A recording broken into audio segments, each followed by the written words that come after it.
Our lesson this week is entitled Living Wisely. Now you have to ask, how does one go about living wisely?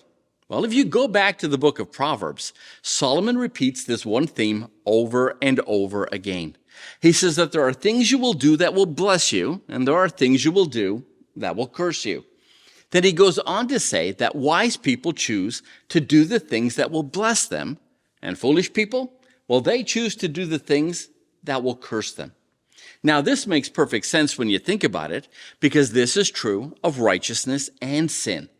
Think of it this way.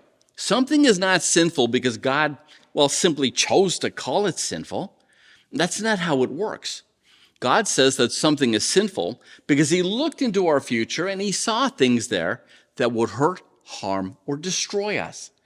In other words, he saw things that would curse us. And God says, those things, that's sin. But that's not all. God also looked into our future and he saw things there that would bless and benefit us.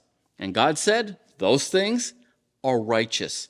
And Paul's point is this: the people who value wisdom are the ones who trust God enough to choose life over death. Now, don't take my word for it. Look at what God says in Deuteronomy 30 and 19. Today, I have given you the choice between life and death, between blessings and curses. Now I call on heaven and earth to witness the choice you make. Oh, that you would choose life so that you and your descendants might live. Well, now add to it this warning found in Proverbs 14 and 1. There is a way which seems right to a man, but its end is the way of death. You get the point.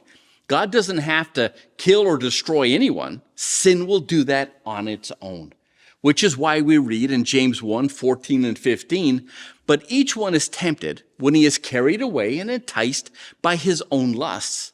And when lust has conceived, it gives birth to sin, and when sin is accomplished, it brings forth death. Here's what the Bible is saying. The wisest thing you can do is to do the things that will bless you and add value to your life. And those things just happen to be all the righteous things that God asks you to do. Again, thank you for joining us today. Have a look at your lesson. I'll see you tomorrow.